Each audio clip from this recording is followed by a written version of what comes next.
What's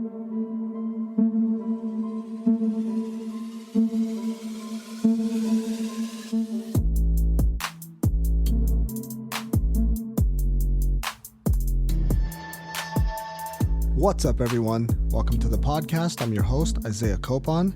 It's November 6, 2025, and this is Lift and Learn episode 146. In this episode, I'll talk about how you can use wearables to improve your own fitness. I feel like we all have a device on us constantly that can help you improve your health in all aspects, so I'll coach you through that. And then in the second topic, I'll talk about how to warm up properly. Don't skip these, and I'll tell you how to structure that. Before we get into today's episode, I'll share what life has been like lately. Sometimes it'll be fitness related in some aspect. If you want to follow along, you can find me on Instagram at isaiah.copon or check out my website, isaiahcopon.com, where I offer personal training and coaching. The podcast also has its own page as well. That's at Lift and Learn Podcast. That's where I'll be posting short clips of the show. And now for today's episode. I'm just going to tell you guys right now, the past 2 weeks or so have been a struggle in terms of both training and nutrition, so let's talk about it. My training first. Honestly, it's been tough to get my workouts in the last 2 weeks or so. It's been hard juggling work and finding time for myself, so I've probably only worked out really twice per week. Not great, but I've been doing full body when I do have time for the gym, and then I've been running just once a week as well. But the outlook is looking good. Excited to get back to it this coming week, especially this weekend. I know I'll have time to get in there both days. My clients just took priority the past 2 weeks, had to squeeze them in during my usual workout times, which was fine for me. I still worked on my sled push when I got the chance. That's probably the most important movement I do nowadays because it was definitely my biggest weakness when it comes to high rocks related stuff, and it's a great leg builder too. But I think the past 2 weeks, just laying off it a little bit helped because my big toe on my left foot has been bothering me, honestly, for months now. I think even before I started training for high rocks initially, I already had something going on with it, but I think that's just something I'm going to have to deal with going forward. So yeah, in terms of training, getting back into a solid routine this week, but the good news is that I've been tracking my workouts for the past 4 weeks. So progressive overload, I did a good job with that. My OHP overhead press, that's gone up like 20 pounds. That one again, dealing with a bit of left shoulder discomfort, but that's also getting better. I don't think that one's too serious, but now I make sure that I'm warming that up properly to not make that worse and for it to feel better during the workouts that involve upper body. But yeah, OHP has gone up in weight this past month. Sled pushes, I've continued to increase weight on there since finishing up with high rocks. That's actually such a staple for me on leg days now. My quads really feel that one, and I feel like my calves also get more work in as well because of the position that you're in when you're doing the sled. Keep in mind, I haven't really trained the normal way or whatever, hypertrophy bodybuilding style in a while, so my strength is way down, but we're moving on up. And also my nutrition has been a struggle the last 2 weeks, I won't even lie. I got lazy this week, and instead of making my eggs the night before, my plan was to make them in the morning. Yeah, that didn't work out. I ended up slacking off because I've been waking up late. Then not having enough time to make my eggs in the morning, so either I was pretty much skipping breakfast entirely or just having a shake at work. It all started on Monday, and then I decided that the next morning would be different, and it wasn't. And then the next day, and then the next day. I think that was partially due to the Blue Jays being in the World Series and staying up every single night, which I'll talk about later, but still, there shouldn't be any excuses. But I'm on here telling you that it's going to be okay, and even someone like me, I make mistakes too. There's always going to be hiccups with this. You can't expect to be perfect all the time, and that's okay. But yeah, I started not doing well on Monday, and then the rest of the week kind of just snowballed from there.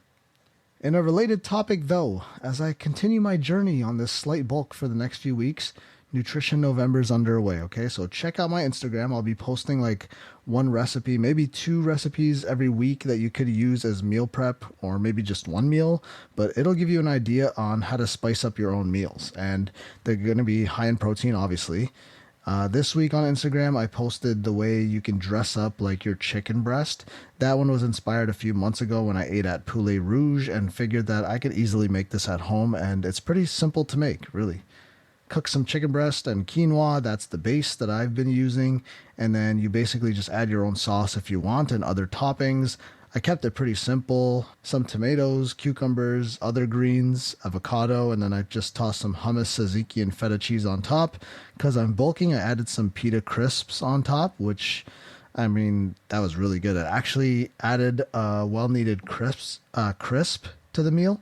Try it out for yourself if you need a solid meal with balanced macros, high protein, has a good dose of micronutrients as well. All right, here we go. The depressing stuff. Blue Jays update. So yeah, championship is all over. World Series is done. Baseball is over for the year. Good old Toronto Blue Jays. How did they do?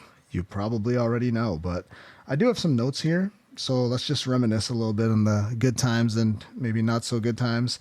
Started off game one hot. Okay, big win. Grand slam that game from Addison Barger. Second game, they got cooked. That was on, I remember that was a Saturday. They got cooked by Yamamoto. That guy went for pretty much, I mean, he pretty much hit a complete game. I think he did hit a complete game. I don't know. I think it was only like 4 hits allowed, 1 run. It was insane.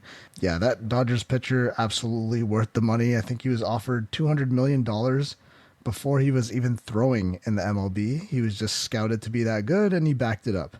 Game 3, that was the marathon. That was the start of my terrible nutrition week. That was Monday night.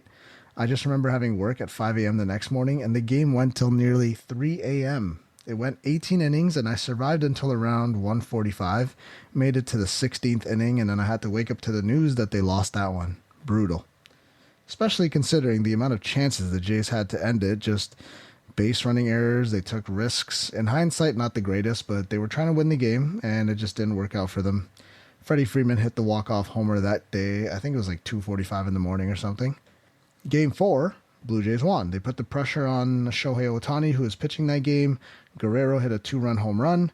And then Game 5, Trey Savage, the biggest beauty in the league, pitched an absolute gem that day, breaking like multiple records for that performance. Jays won that one too. So the game was over, actually, that one in like 2 minutes. Like the first 3 pitches, the game was over. Started the game off with back-to-back home runs, and that turned out to be the game-winning run. So Game 6, okay, their pitcher again, too good. Yamamoto again, destroyed us the whole series. They won that one. It was a close one, and then in the last inning, that's where all the controversy was. They're trying to tie the game, and Barger crushed one to like deep left field, and it got stuck under the fence. That was just crazy to witness. I was already celebrating when it was like second and third, no out, and then that happened. Like, what are the chances of that happening? I've personally never even seen that happen at the Rogers Center or the Skydome. Jays ended up not being able to score because of, again, bad base running errors. And then the series became 3-3. So they were actually up 3-2 going back to Toronto for Game 6. And then Game 7 ended up becoming necessary. So here we go. Shohei Ohtani, Max Scherzer for all the marbles, you know. Everyone's fired up. Third inning, Bo Bichette absolutely crushed this 3-run home run. You know, Canada went crazy. Jays had multiple chances to extend the lead, but they didn't do it. So it was eventually 4-2. Blue Jays were up. Savage was pitching, and then before that, there was like some bench clearing after I think one of the Blue Jays players got hit. I think it was Jimenez. It was getting down to the wire. 8th inning, Dodgers hit a home run off Savage, who was a beast for us this past few weeks. Can't wait for him to pitch a whole season next year. And then in the 9th inning, 3 outs to go. You can feel it. Jays are about to win, baby. Blue Jays were up 4-3. Hoffman strikes out the first guy, I'm pretty sure, and then unfortunately gave up a home run. And then it became tied. Skydome was like silent. Of course, we needed extra innings in Game 7 of the World Series. And then here we go, 11th or 12th inning, I don't remember. Will Smith on the Dodgers ended up coming up to bat. I don't even remember how it happened, but Bieber on the mound, hanging curveball, like pretty much in the middle, maybe a little high, but smoked it. Home run, that was it. Dodgers won. Back-to-back champs. Blue Jays, all of Canada in shambles. Good news is that Bieber actually literally just signed his player option. I think it was like 16 mil, so he's coming back to Toronto. That's a good sign.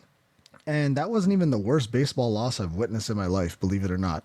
I actually played AAA baseball growing up, and I remember way back in like 2003, we were in the provincial championships, me and my team. And at the time, I was a pretty good pitcher, had a nasty curveball.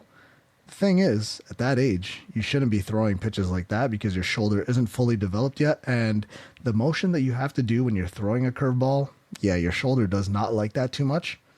Thing is, I didn't care. We're winning games, so I just continued on. Fast forward to us, championships now. It's like beginning of September. Fast forward to us, end of the game, last game of the year. I started to feel something in my shoulder to the point where I actually threw a pitch and it felt like my arm was going to fall off. I had to tell my coach that I had to come out of the game, and then our team ended up blowing it in the last inning. We lost to Whitby. That was the absolute worst. Thankfully, the next year we did go back to the finals and we ended up winning. Got some rings to prove it, you know. So maybe the Blue Jays will have a similar story. We can hope. And backtracking a little bit. Okay, so last Friday was Halloween, and it was my daughter's first time going out to trick or treat. We only went out for a little bit because it was pretty cold. Plus, that was the night of Game 6 of the World Series. So yeah, we dressed up my daughter as a Jawa, which is a character from Star Wars, if you didn't know. It didn't work out exactly how we wanted because she did not want to wear the whole costume, so she ended up just looking like a Jedi, really, which was good enough. Thankfully, we had some lightsabers handy so she could pull it off. I did have to carry her the whole time, but she looked so cute anyway in her little outfits, so it didn't matter to me. So yeah, us parents, we've been snacking on that chocolate and candy for the past week or so now, so I've had to go on extra walks to combat all of that. That's just what I gotta do now. Question 1. How to use wearables to improve your fitness and health. I actually don't think this is a topic I've touched on, actually done a deep dive into. We've had wearable tech for years now. I remember having the first Nike Fuel Band way back in the day. That didn't really tell you much, just how much movement you were doing throughout the day, and that was pretty much it. I remember when I first got the first Apple Watch, actually. People became obsessed with completing the rings and all that, and all the streaks from that. Now we have those watches, and I mean, every company makes some sort of fitness tracker watch thing. The big ones are probably the Apple Watch, Whoop Band, the Garmin ones. Samsung has a bunch, and then there's the Oura Ring, which is a big one too. This is their focus now, health, apparently. In reality, they're just after your information, but that's a topic for a whole nother episode. Some people just love tracking their workouts and their steps, and it can be a good way to track your progress. Regardless, whatever device you're using, it doesn't really matter. It'll track your steps, recovery levels, sleep quality, stress patterns, and a bunch of other fitness metrics that should help you improve your health if you use the data in the right way. That's the key. Some benefits of these trackers, I think 70% of my clients right now at least have a watch or something that they can track their daily habits and all that. One of the benefits with these devices is that it could help keep you accountable. I know my watch personally reminds me to stand up or drink water every now and then, or make sure to get in my exercise for the day, and I'm sure the other brands do something similar as well. Now, it's up to you at the end of the day if you're actually going to take the action or just swipe away the notification. I know for me, when I get the stand up notification, I just look at it and ignore it. But the thing is, these devices can actually help you become more aware of these habits.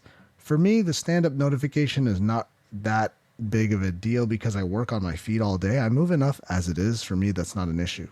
If you've only done 3,000 steps at the end of the day, it could remind you to keep moving. If you slept terribly, maybe that'll get in your head and you tell yourself, okay, I've got to get more sleep in tonight because of that. The point of these watches and devices is not perfectionism. It's to look at the information that it gives you and do your best to improve those going forward. At least that's what I believe, and that's what I coach my clients to do as well. Other metrics that could be more important are things like tracking your workouts, how well I sleep at night, how recovered I am when I wake up, my heart rate. Paying attention to those metrics more seriously are higher of a priority for me compared to the other ones.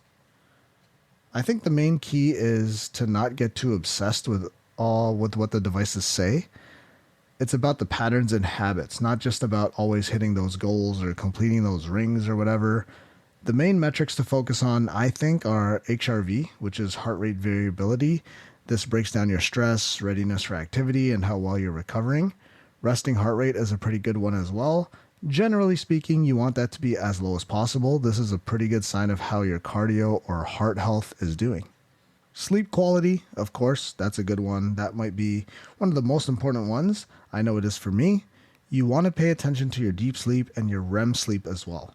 This is where your body goes through the most recovery. So optimizing that to the best of your ability will help you feel better on a daily basis. Metrics that people get too obsessed with, I think, is calories burned during a workout. That alone is not an indicator of a good workout, even though you might think the more the better, but that's just not the case. This is where the wearables could be doing you a disservice. The watch might also say things like, oh, you recovered, 90% score this morning, but in reality, you just don't feel good. This happens, it's a tool. It's not the end all be all. It's a tool, but it's not a real coach, so don't ignore how your body actually feels. Step count tracking is great, just don't get obsessed with it. 8,000 steps would be the minimum. That should be enough for most people. Basically, though, use the watch to track what you're currently doing, like how many steps daily or especially weekly, and then just increasing that whatever you're at. Like I always say, movement is medicine. So if you're increasing your movement throughout the week, that's already a great start. Sleep tracking metrics are great to look at every now and then, thinking about what you can do to improve that. Something to note, though, the device itself is not going to improve your health. It's about taking all the information that it collects and then doing something about it. That might mean sleeping earlier or not being on your phone right before bed. I mention that all the time, but I feel like that still needs to be said, and I say it as a reminder for you and me also, actually, because I'm using electronics all the way up until literally like the minute before I sleep. A habit I need to try to slowly get away from on some days of the week, but sometimes that's the only time during the day where I can work in peace. That's the parent life. Okay, so to summarize everything here, these wearable tech devices are not magic, but the thing is they show you what's going on with your body, and at the end of the day, it's up to you to actually act upon these things. Don't focus too much on the numbers. What you need to focus on are improving those aspects of your life, and then when you look back at your trends, you should be moving in a positive direction.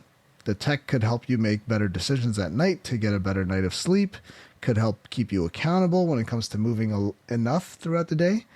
The awareness it gives you could be worth the price alone. It's just about taking the action to improve your quality of life. Question 2. How to warm up properly.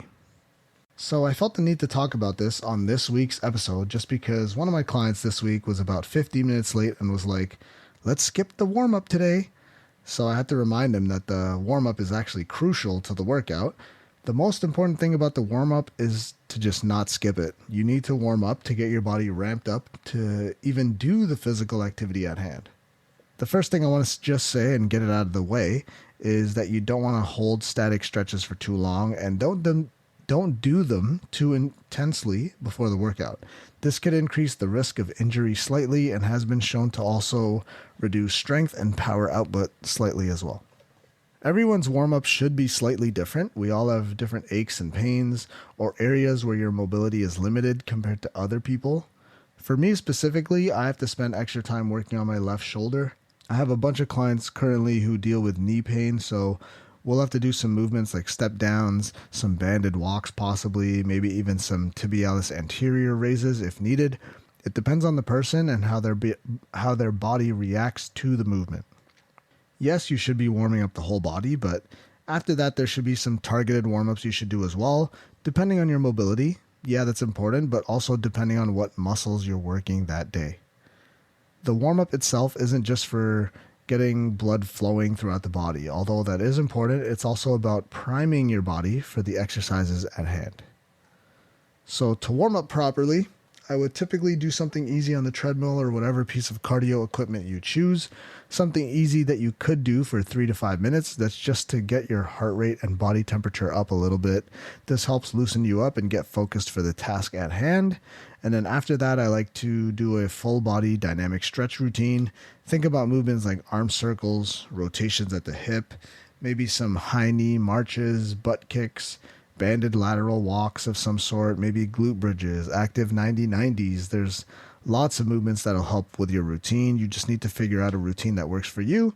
Again, depending on what you're hitting during the workout too, and working through stiff or more immobile areas. The warm-up itself should be like 5 to 10 minutes, maybe 15 minutes, but you don't want to spend too much time warming up and wasting energy. You need the energy for the actual workout unless you're really working through or rehabbing a certain area. There are days where I'll spend like 20 minutes working on my shoulder or some lower body if I have some discomfort or something, but for the most part, I'll warm up for 5 to 15 minutes. Typically, I don't think you need to overthink the warm-up. Just make sure that you're doing movements that pretty much cover the major joints of the body, and you should be good to go there. Again, don't skip the warm-up. Skipping the warm-up could lead to higher chance of injury simply because you're straining muscles that aren't ready for it. You're not going to have the same strength output. It's like having a car outside during the winter, turning on the car and just redlining it right away, you know? You might be fine, but does that really sound like optimal performance? Of course not. So why do it to your own body? Do your warm-ups. And that concludes episode 146 of the podcast. Thanks so much for tuning in to the Lift and Learn podcast. If you enjoyed the episode or the podcast as a whole, it would mean a lot if you left a review on Apple Podcasts, Spotify, or wherever you are listening to this. Don't forget to hit subscribe so you never miss an episode. New episodes are currently being released on Thursdays.